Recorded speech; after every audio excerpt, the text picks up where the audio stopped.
الحمدللہ رب العالمین والصلاة والسلام علی اشرف الانبیاء والمرسلین وبعد۔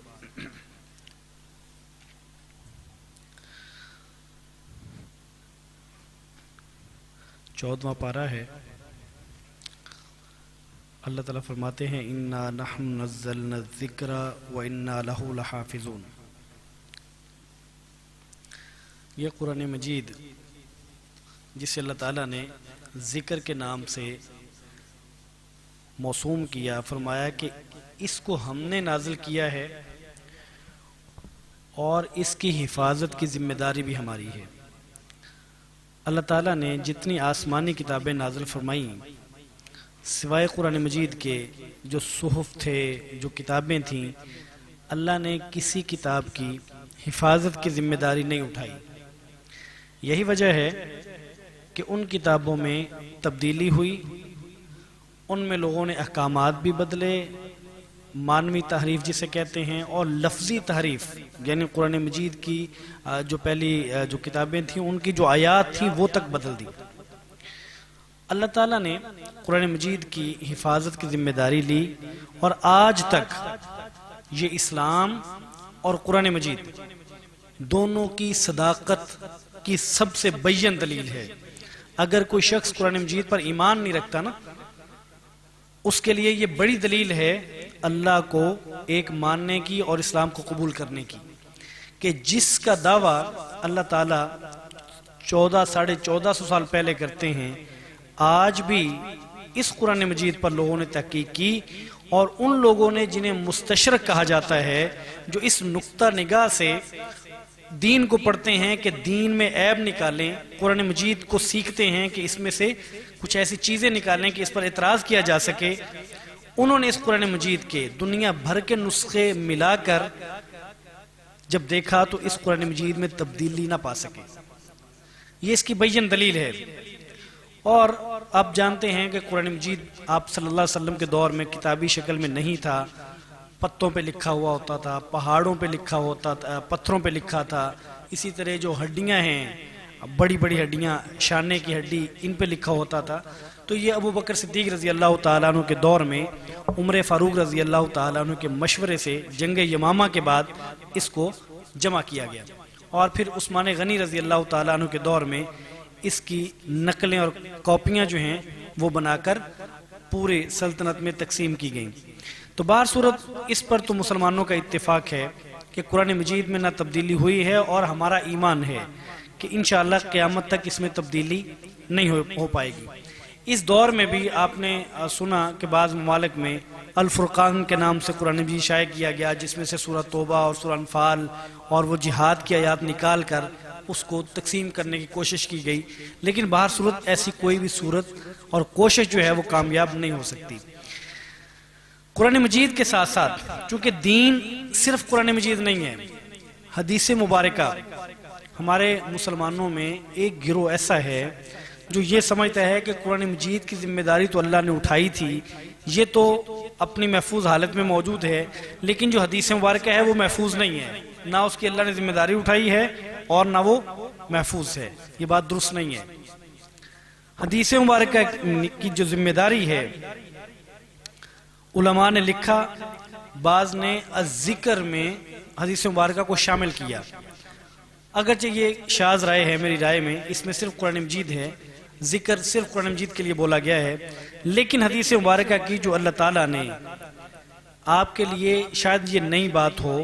کہ حدیث مبارکہ کی حفاظت کا اللہ تعالیٰ نے جو انتظام کیا ہے، اس کی مثال اس دنیا کے کسی علم میں نہیں ملتی ہے۔ یعنی ایک علم کو آگے منتقل کرنے کے لیے حفاظت کے ساتھ اللہ تعالیٰ نے کم و بیش 5 لاکھ لوگوں کی زندگیاں محفوظ کروائی ہیں، 5 لاکھ لوگوں کی۔ اور آپ ہمارے ہاں یہ جو کہتے ہیں نا علم مطلب ہم تو صاحب علم ہیں، اور یہ جو دیندار لوگ ہیں ان کا علم نہیں ہے، ان کو پتہ ہی نہیں علم ہوتا کیا ہے، یہ علم کے پاس سے بھی نہیں گزرے۔ علم یہ ہے کہ 5 لاکھ کم و بیش 5 لاکھ لوگوں کی زندگیاں، اور زندگی کا مطلب یہ ہے کہ وہ پیدا کہاں ہوئے، ان کے اساتذہ کون کون تھے، ان کے شاگرد کون تھے، والد کون تھا، دادا کون تھا، پردادا کون تھا، کن ممالک کے سفر کیے ہیں، کن کن لوگوں سے ان کی ملاقاتیں ہوئی ہیں، اپنی ذاتی زندگی میں یہ با کردار تھے کہ بد کردار تھے، خائن تھے کہ دیانتدار تھے، حافظہ ٹھیک تھا کہ کمزور تھا، اور اگر حافظہ کمزور ہوا تو کس دور میں جا کے ہوا، جوانی میں ٹھیک تھا تو بڑھاپے میں جا کے ہوا تو کس دور میں ہوا، ایک ایک چیز 5 لاکھ راویوں کی آپ کی کتابوں میں موجود ہیں۔ اور یہ وہ لوگ ہیں جن کے ذریعے سے اللہ تعالیٰ نے حدیث کو ہم تک منتقل کیا ہے، ان کے سینہ و سینہ اور کتابی شکل میں لکھ کر یہ ہم تک موجود ہیں۔ وہ لوگ جو یہ سمجھتے ہیں کہ حدیث مبارکہ وہ محفوظ نہیں ہے اور قرآن مجید محفوظ ہے، اور اس پہ مختلف طرح کے اعتراض ہیں، یہ دیکھیں یہ قرآن مجید کے مخالف ہے، فلاں حدیث جو ہے یہ عقل کے خلاف ہے، فلاں حدیث مبارکہ جو ہے یہ سائنس کے خلاف ہے، فلاں حدیث مبارکہ جو ہے اس میں نعوذ باللہ برائی کی، یہ بے حیائی کی باتیں ہیں۔ تو ایک بات سمجھ لیں، میں شرح صدر کے ساتھ کہہ رہا ہوں، میں شعور کے ساتھ کہہ رہا ہوں کہ آپ جو اعتراض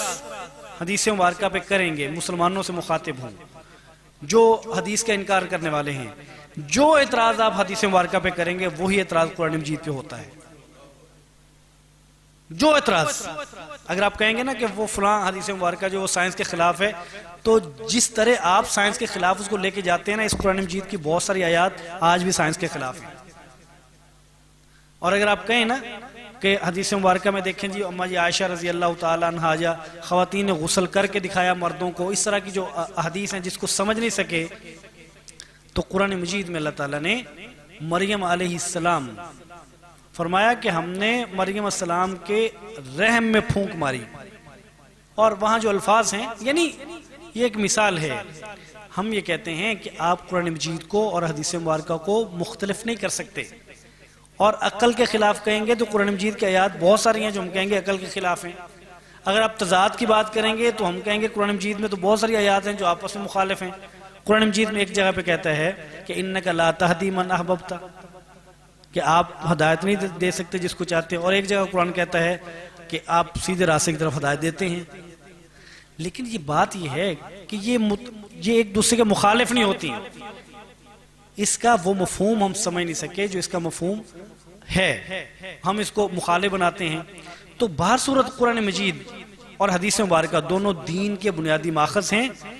حدیث مبارکہ ویسے ہی محفوظ ہے جیسے قرآن مجید محفوظ ہے، یہ ہم دعوے سے کہہ سکتے ہیں، اور اس کے دعوے کی بنیاد یہ ہے کہ آج علماء نے وہ جتنی احادیث تھیں جس کو شامل کرنے کی کوشش کی گئی اس کو چھانٹ کے الگ کر دیا ہوا ہے، اور بتا دیا کہ یہ ضعیف روایات ہیں، یہ موضوع روایات ہیں جنہیں گھڑا گیا ہے، اور یہ صحیح روایات ہیں۔ اس لیے حدیث مبارکہ کی حفاظت بھی اللہ تعالیٰ نے پورے اہتمام کے ساتھ کروائی ہے، اور آج اگر آپ ذخیرہ احادیث کو نکال دیتے ہیں دین سے تو قرآن مجید آپ کا دین مکمل نہیں کرتا، قرآن مجید سے آپ کا دین مکمل نہیں ہوتا۔ اس لیے اللہ تعالیٰ نے قرآن مجید کی حفاظت کروائی اور کی، اور یہ قیامت تک ہوگی، اور اسی طرح حدیث مبارکہ جو ہے یہ پوری حفاظت کے ساتھ ہم تک پہنچا ہے اور یہ محفوظ ہے۔ پھر اللہ تعالیٰ نے قرآن مجید میں کہ اس بارے میں جنتیوں کی صفات کا ذکر کرتے ہوئے فرمایا وَنَزَعْنَا مَا فِي صُدُورِهِم مِّن غِلٍّ إِخْوَانًا عَلَى سُرُرٍ مُتَقَابِلِينَ، اور یہ بڑی مبارک آیت ہے، اور اس کا مطلب یہ ہے کہ جب جنتی ان کو جنت میں داخل کیا جائے گا نا، تو ایسے بہت سارے جنتی ہوں گے جو دنیا میں آپس میں ان کا کوئی بڑا اچھا جو بول چال اور تعلق نہیں ہوگا، تو اللہ تعالیٰ کہتے ہیں کہ جو ان کے سینے میں نفرت، جو کینہ، جو بغض ہوگا، ہم پہلے اس کو نکالیں گے، پھر ان کو جنت میں داخل کریں گے تاکہ جنت کا ماحول خراب نہ کریں۔ دنیا کو تو انہوں نے خراب کیا تھا، جنت کا ماحول خراب نہ کریں، تو ان کے سینے سے وہ چیزیں نکال کے ہم ان کو جنت میں داخل کریں گے۔ اور سیدنا علی رضی اللہ تعالیٰ عنہ فرماتے تھے کہ مجھے یقین ہے کہ میری اور عثمان غنی اور حضرت زبیر جو ہمارے آپس میں جو اختلافات تھے وہ اللہ تعالیٰ وہ کینہ اور وہ جو عداوت تھی اس کو نکال کے ہمیں جنت میں داخل کریں گے۔ تو صحابہ اکرام میں چونکہ اس طرح کا موجود رہا، لڑائیاں ہوئیں، اور اس کے بارے میں ہم یہ کہتے ہیں کہ بجائے اس کے کہ اس میں کون حق پہ تھا کون حق پہ نہیں تھا، ہم اس کا فیصلہ نہیں کرتے، اس کا فیصلہ ہم اللہ پہ چھوڑتے ہیں۔ اس کی وجہ یہ ہے کہ اللہ تعالیٰ نے سب کو سب کو یہ سرٹیفکیٹ دیا ہے کہ رضی اللہ عنہم ورضوا عنہ، اللہ سب پر راضی ہیں۔ جب اللہ تمام صحابہ پر راضی ہیں باوجود ان کی آپس کی لڑائیوں کے، تو ہم یہ نہیں کہیں گے کہ یہ حق پہ تھے اور یہ حق پہ نہیں تھے۔ تو بہرصورت یہ جنتیوں کی اور بہت ساری صفات ہیں، جس میں کبھی انشاءاللہ وہ پوری صفات میں ذکر کروں گا کہ جنتیوں وہ کیسے بازار ہوں گے، اور وہ بازاروں میں جائیں گے، اور ان کے اپنے گھر ہوں گے، اور ان کے تکیے لگے ہوں گے، اور بازاروں میں جب جائیں گے تو اسی طرح حال احوال ہوگا، یہ اسی طرح بیٹھیں گے، اسی طرح باتیں ہوں گی۔ اور بہت ساری اللہ تعالیٰ نے جنت کی صفات ذکر کی ہیں، اور ایک صفت وہ ہے کہ جنتی جو ہیں وہ جب بازار میں جائیں گے، اللہ تعالیٰ نے ہمارے ہاں، میں پہلے اس کی وضاحت کر دوں، یہ انتہائی گھٹیا ترین بات ہے اسلام اور دین کے حوالے سے جو ہم یہ کرتے ہیں کہ ہم نے لطیفے بنا رکھے ہیں، ہم سوشل میڈیا پورا بھرا پڑا ہے کہ جب حور کا ذکر آتا ہے نا تو ہم اس کو مذاق کرتے ہیں، مذاق لیتے ہیں، یہ فلاں بندہ بم سے اڑ گیا، یہ حوروں کے لیے اڑ گیا، فلاں بندہ جو ہے یہ تو جنت سے بھی آگے چلا گیا، دیکھیں جی یہ لوگ جو ہے یہ مظلوموں کو مار رہے ہیں حوروں کے لیے، یہ بڑے مطلب حوروں کے دل دادا ہیں۔ تو یہ ہم تنزیہ طور پہ دین کو لے رہے ہوتے ہیں، اور یہ ہماری ہم سمجھتے ہیں کہ تربیت کی کمی ہے۔ تو بہرصورت اللہ تعالیٰ نے وہاں جو ہے وہ جو بہت ساری نعمتیں دی ہیں، اس میں جو دنیا کی اگر شوہر اور بیوی دونوں جنتی ہیں تو یہ وہاں بھی شوہر اور بیوی ہوں گے، اور یہ خاتون جو ہے وہ حوروں کی سردار ہوگی۔ اور اللہ تعالیٰ نے جو ایک بڑی خوبی وہاں رکھی ہے وہ یہ ہے، حدیث مبارکہ میں آتا ہے کہ جب یہ شوہر صاحب جب بازار میں جائیں گے، بیوی تو گھر میں موجود ہے، اور وہاں ظاہر ہے اس طرح کر کے پردہ جو ہے پردے کا سلسلہ نہیں ہوگا، اور جب یہ کسی خاتون کو دیکھیں گے اور انہیں وہ اچھی لگے گی تو جب یہ گھر آئیں گے تو ان کی اپنی بیوی جو ہے وہ اسی خاتون کا روپ دھار چکی ہوگی۔ تو اللہ تعالیٰ نے جملہ یعنی آپ وہاں خواہش کریں گے اور اللہ تعالیٰ پوری کریں گے، اس لیے کہ جنت آزمائش نہیں ہے، آزمائش یہ دنیا ہے۔ اور ہماری بدبختی یہ ہے کہ ہم یہ چند سالہ زندگی کو اس ہمیشہ کی زندگی پر ترجیح دے رہے ہیں، اور ہمیں معلوم ہے ہمارے نوجوان ساتھی اس دنیا سے جا رہے ہیں، بوڑھے بھی جا رہے ہیں، نوجوان بھی جا رہے ہیں، لیکن ہم نہیں سوچ رہے کہ ہم نے چلے جانا ہے۔ ہم سمجھتے ہیں جو جا رہے ہیں انہوں نے جانا ہے، ہم نے تو نہیں جانا، ہمارے پاس تو موقع ہے۔ تو اللہ تعالیٰ اللہ کرے ہمارے پاس موقع ہو اور ہم اس موقع سے فائدہ اٹھا سکیں۔ بہرحال اللہ تعالیٰ نے یہاں جنت کی کچھ صفات کا ذکر کیا ہے، جن میں سے ایک یہ ہے۔ پھر اللہ تعالیٰ نے اسی عقیدے کا ذکر کیا جس کا بہت زیادہ قرآن مجید میں کیا، فرمایا والذین یدعون من دون اللہ لا یخلقون شیئا وہم یخلقون، کہ اللہ کے بندو یہ بڑی عقل مندی کی بات ہے، تھوڑا سا غور تو کرو نا، تھوڑی سی توجہ تو کرو، تم ان کو اللہ کے برابر میں کھڑا کرتے ہو جو پیدا نہیں کرتے بلکہ خود پیدا کیے گئے ہیں۔ جن کو اللہ نے پیدا کیا ہو تم لا کے ان کو اللہ کے مقابل کھڑا کر دیتے ہو، بھلے وہ بت ہوں، بھلے وہ دیویاں ہوں، بھلے وہ بابا جی ہوں، بھلے وہ جو بھی ہوں، یعنی آپ اللہ کی صفات ایسی ہستیوں کو دے دیتے ہو جو خود سے پیدا بھی نہیں ہو سکتے تھے، ان کے پاس یہ بھی اختیار نہیں تھا کہ وہ خود پیدا ہو جاتے، پیدا ہونے میں وہ محتاج تھے اللہ تعالیٰ کے، اللہ نے انہیں پیدا کیا، اور جو محتاج ہوتا ہے وہ با اختیار کیسے ہو سکتا ہے؟ وہ تو خود محتاج ہے۔ تو اللہ تعالیٰ کہتے ہیں یہ ایک لاجک ہے، یہ اللہ تعالیٰ نے سمجھانے کی کوشش کی کہ دیکھیں جو خود پیدا کیا گیا ہے نا وہ تمہارا الہ نہیں ہو سکتا، الہ وہ ہے جو پیدا نہیں کیا گیا، اور وہ ایک ہے، اور وہ اللہ تعالیٰ ہے۔ فرمایا اموات غیر احیاء وما یشعرون ایان یبعثون، وہ تو مر چکے،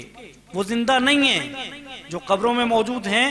وہ زندہ نہیں ہیں، اور انہیں یہ بھی پتہ نہیں ہے۔ آپ تو ان سے سب کچھ مانگ رہے ہیں نا، جنتیں بھی مانگ رہے ہیں، آپ ان سے اولادیں بھی مانگ رہے ہیں، آپ ان سے روزیاں بھی مانگ رہے ہیں، ان کے نام کی نظریں نیازیں بھی دے رہے ہیں۔ اللہ کہتے ہیں یہ تو اتنے بے اختیار ہیں، انہیں یہ بھی نہیں معلوم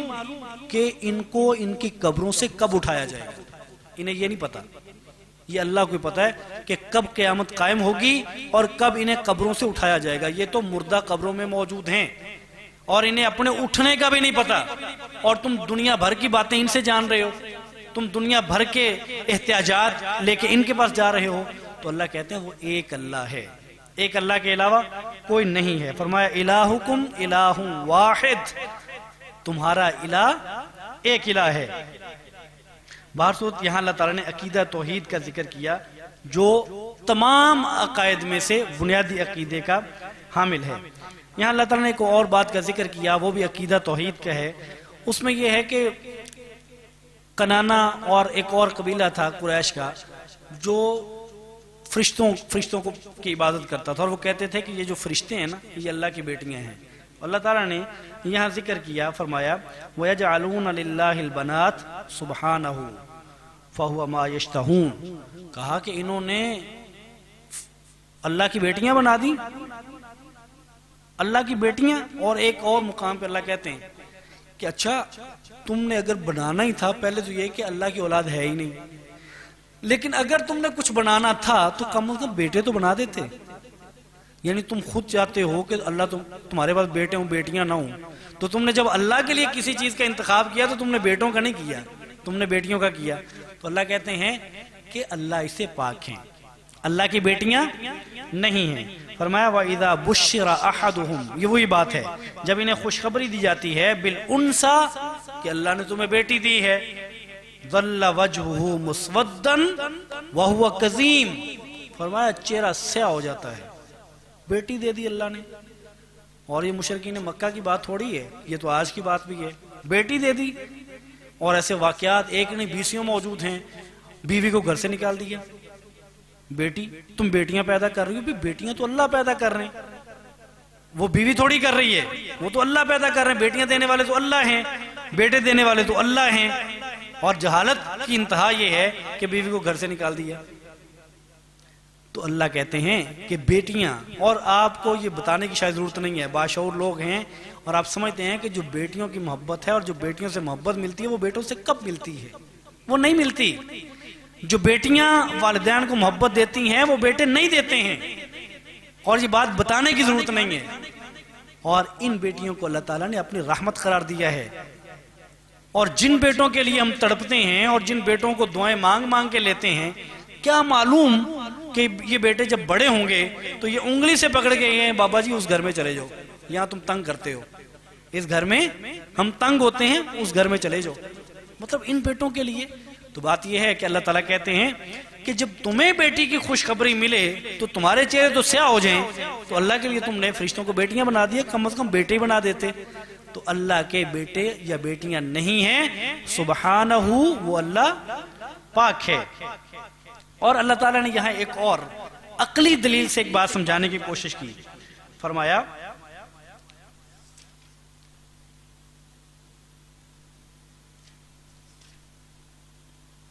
آگے ہے، اللہ تعالیٰ نے کہا کہ اللہ نے جو تمہیں رزق دیا ہے، تم کبھی بھی نہیں چاہتے ہو کہ جو تمہارے غلام ہیں، جو تمہارے پاس لوگ کام کرنے والے ہیں، اللہ نے تمہیں 1 ارب کی پراپرٹی دی ہے۔ مثال سے سمجھے، اللہ کہتے ہیں کہ تم کبھی بھی نہیں چاہو گے کہ تمہارے پاس 10 لوگ کام کرتے ہیں یا 9 لوگ کام کرتے، تم 10-10 کروڑ سب میں بانٹ دو، 10 کروڑ تمہارے پاس آ جائیں، 10-10 ان میں، تم کبھی بھی نہیں بانٹو گے۔ وجہ کیا ہے؟ تم گوارا ہی نہیں کرو گے کہ یہ غلام میرے برابر آ جائیں۔ اللہ کہتے ہیں تم نہیں گوارا کرو گے، تمہیں جو اللہ نے روزی دی ہے تم ان کو برابر نہیں بانٹو گے، ہاں تم کچھ دے دو گے، برابر نہیں بانٹو گے۔ کیوں؟ تم پسند نہیں کرتے ہو کہ یہ غلام تمہارے برابر آ جائیں۔ اللہ کہتے ہیں تم اپنے لیے یہ پسند نہیں کرتے ہو، میرے مقابل میں لا کے کھڑا کر دیتے ہو، اور کہتے ہو کہ یہ بھی اللہ کی طرح یہ بھی رزق دیتا ہے، یہ بھی اللہ کی طرح اولادیں دیتا ہے، یہ بھی اللہ کی طرح مشکلات حل کرتا ہے۔ اللہ کہتے ہیں بات سمجھ میں نہیں آتی، اپنے لیے تمہیں یہ بات پسند نہیں ہے، اللہ کے لیے تم لوگوں کو کھڑا کر دیتے ہو۔ تو یہاں اللہ تعالیٰ نے عقلی اعتبار سے یہ بات سمجھانے کی کوشش کی کہ جو بات تم اپنے لیے پسند نہیں کرتے ہو وہ تم نے اللہ کے لیے کیسے پسند کر لی۔ اور پھر یہ قرآن مجید کہتے ہیں مبارکہ، اللہ تعالیٰ کہتے ہیں کہ اللہ بڑے رحیم ہیں، اور اس کا ذکر اللہ نے بہت دفعہ کیا۔ اللہ کہتے ہیں کہ اگر اللہ تعالیٰ مواخذہ کرتے، جو ہم گناہ کرتے ہیں نا، جو غلطیاں کرتے ہیں، اللہ کہتے ہیں کہ اگر میں فوری اس کا مواخذہ کرتا، اگر میں پکڑتا تو اس زمین پر، اس کائنات میں کوئی جاندار باقی نہ رہتا۔ لیکن اللہ تعالیٰ نے اس کو مؤخر کر رکھا ہے، اللہ مواخذہ کرتے نہیں ہیں، اللہ معاف کرتے ہیں، اور جب اللہ مواخذہ کریں گے بھی تو اللہ آخرت میں کریں گے۔ اس لیے اللہ تعالیٰ نے یہاں اس کا ذکر کیا کہ یہ اللہ کی خاص رحمت ہے، اور بطور مسلمان کے ہمیں بھی رحم دل ہونا چاہیے بچوں پر، بڑوں پر، بیوی پر، والدین پر، بہن بھائیوں پر، دوستوں پر، رشتہ داروں پر، اور جو آپ کے محلے میں رہتے ہیں انتہائی رحم دل ہو جائیے ان کے ساتھ. جب